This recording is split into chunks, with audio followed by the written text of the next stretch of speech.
Hello everyone, সবাই কেমন আছেন? আমি শাশ্বতী আপনাদের সবাইকে ওয়েলকাম করছি আমার চ্যানেল কুকিং উইথ এসআরজি বেঙ্গলিতে। আশা করছি আপনাদের সবার খুব ভালো লাগবে আজকের রেসিপিটি। আজকের রেসিপি একটা সিম্পল স্ন্যাক্স, যেটা আপনারা ভীষণ তাড়াতাড়ি তৈরি করে নিতে পারবেন। এবং অ্যাজ এ বেঙ্গলি আমরা সবাই স্ন্যাক্স খেতে খুব ভালোবাসি, বিশেষ করে সেটা যদি চায়ের সাথে একটা টা হয়। তো আজকের ভিডিও ভালো লাগলে অবশ্যই ভিডিওটাকে একটা লাইক করবেন এবং সাবস্ক্রাইব করে আমার সাথে থাকবেন, এটুকুই আশা নিয়ে আজকের রেসিপি শুরু করব।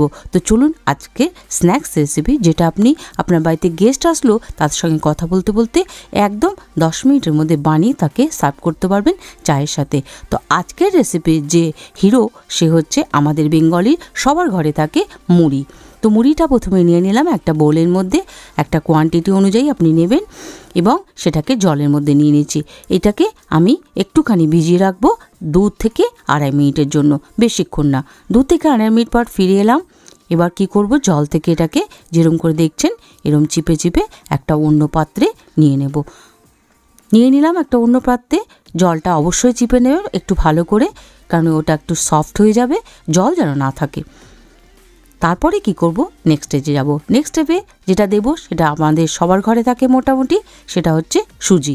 সুজিটা দিয়ে দেবো 2 চামচ মতো সুজি দিয়ে দেবো, যে আমার মুড়ি আছে সেই মুড়ির কোয়ান্টিটি অনুযায়ী আপনি আপনার যে যতটা বানাবেন সেই অনুযায়ী দিয়ে দেবেন। সুজি দিয়ে দিলাম, তারপর দিয়ে দিলাম একটুখানি কর্নফ্লাওয়ার। কর্নফ্লাওয়ার যদি না থাকে চালের গুঁড়ো দেবেন, সেটাও যদি না থাকে ময়দা দিয়ে দেবেন। তো তারপরে যেরম দেখছেন এরম করে হাত দিয়ে খুব সুন্দর করে কচলে কচলে মেখে নেবেন। একটুখানি ডলে ডলে মেখে নিতে হবে, কেননা সবগুলোকে এক জায়গায় হয়ে যাবে একটা মণ্ড মতো। আর হালকা হাতের ছেটা একটু জল দিয়ে দিলাম, তারপরে দিয়ে এটাকে আর একবার আমি চিপে চিপে মেখে নেব, মানে একটা মোটামুটি একটা মণ্ড মতো পাকিয়ে নেব। দেখুন যেরকম করে আমি করছি, একটু হাতে প্রেসার দিয়ে এরকম একটু করে নেব, তাহলে মুড়িটা কী হবে, একদম মিহি হয়ে যাবে এবং মুড়িটা মণ্ড মতো একটা পেকে যাবে। তারপর দিয়ে দিলাম একদম মোটামুটি লম্বা করে কাটা কিছুটা পেঁয়াজের কুচি, আর দিয়ে দিলাম বাড়িতে যে শুকনো লঙ্কা থাকে সেটাকে আমি ছোট ছোট করে কেটে নিয়েছি। যদি আপনি চিলি ফ্লেক্স দিতে চান তো চিলি ফ্লেক্স দিয়ে দেবেন। আর এখানে দিয়ে দিচ্ছি একটুখানি গোলমরিচের গুঁড়ো, আর একটুখানি আমি দিয়ে দেবো রসুনের পাউডার। যদি রসুনের পাউডার আপনার কাছে না থাকে একদম মিহি করে গ্রেট করে নেবেন, সেটা দিয়ে দিতে পারেন রসুনকে। আর দিয়ে দিলাম একটুখানি মিক্স হার্বস। যদি না থাকে আপনি দিয়ে দিতে পারেন যে কোনো টাইপের অরেগানো বা কিছু বি আপনি এখানটায় আপনার টেস্ট অনুযায়ী আপনি অ্যাড করে দিতে পারেন। আমার কাছে মিক্স হার্বস ছিল, ভীষণ একটা ভালো টেস্ট দেবে এটাতে, তাই জন্য মিক্স হার্বস দিচ্ছি। তা না হলে আপনার বাড়িতে পিৎজা আছে, অনেক সময় পিৎজা সিজলিংয়ের এক্সট্রা প্যাকেট থাকে, সেটাও আপনি দিতে পারেন। আর একটুখানি দিয়ে দিলাম আমি খাবার সোডা, আর দিয়ে দিলাম নুন। ব্যাস হয়ে গেল এটুকুটাই ইনগ্রেডিয়েন্ট। এবার আর একবার কী করব, সব মশলাগুলোকে আমি হাত দিয়ে চেপে চেপে পুরো ব্যাপারটার সাথে মিশিয়ে নিয়ে একটা মণ্ড তৈরি করব। ভীষণ ভালোভাবে এই মিক্সটা আপনাকে করতে হবে। দেখুন হয়ে গেছে।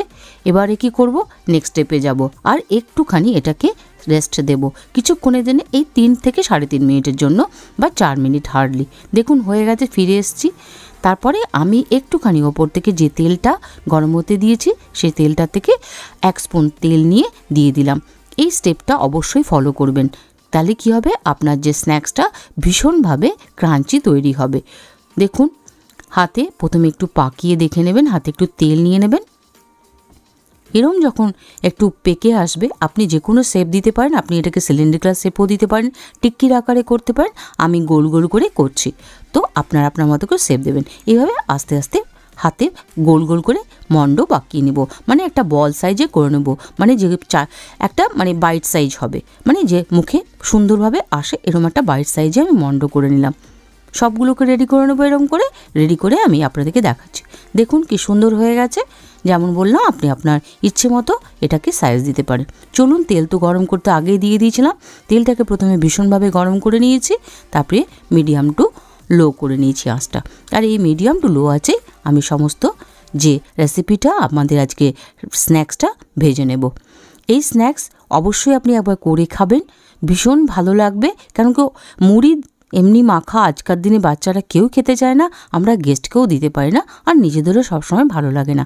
তো এরকম করে একবার বানিয়ে চায়ের সাথে হয় নিজেরা খান, চা তৈরি হতে তো এটা তৈরি হয়ে যাবে, আর যদি গেস্ট আসে গেস্টকেও আপনি এটা সার্ভ করতে পারবেন, গেস্টের সাথে কথা বলতে বলতে এটা তৈরি করে নিতে পারবেন। তো এতক্ষণ যদি ভিডিওটা আপনি আমার দেখে থাকেন তাহলে নিশ্চয়ই আপনি আমার সাথে আছেন। আর একবার রিকোয়েস্ট করব, যদি এই রেসিপিটা ভালো লাগে তো চ্যানেলটাকে সাবস্ক্রাইব করে আমার সাথে থাকবেন, এটুকুই রিকোয়েস্ট করব। আপনারা আমার অনেক সাথ দিয়েছেন, আশা করি শেষ পর্যন্ত সবাই আমার সাথে থাকবেন। এইভাবে একবার মুড়ির রেসিপিটা বানিয়ে খান।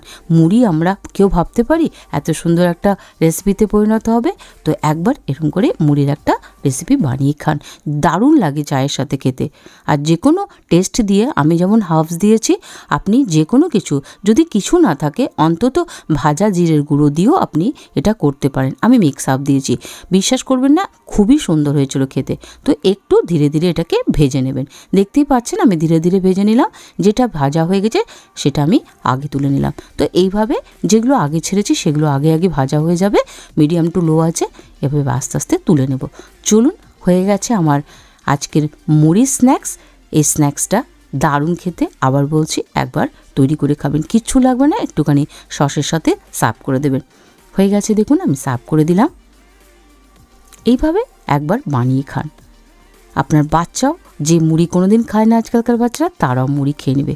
তো দেখুন কত সুন্দর ক্রাঞ্চি হয়েছে, বুঝতে পারবেন, একবার নিজেরা করে খেয়ে দেখবেন। তো ভিডিও ভালো লাগলে অবশ্যই ভিডিওকে লাইক করে যাবেন। তো enjoy the video, be safe and be healthy. সবাই খুব ভালো থাকবেন, সুস্থ থাকবেন। দেখা হবে আবার নেক্সট ভিডিওতে এরকমই সিম্পল টেস্টি ভিডিওর সঙ্গে। ততক্ষণের জন্য বাই বাই।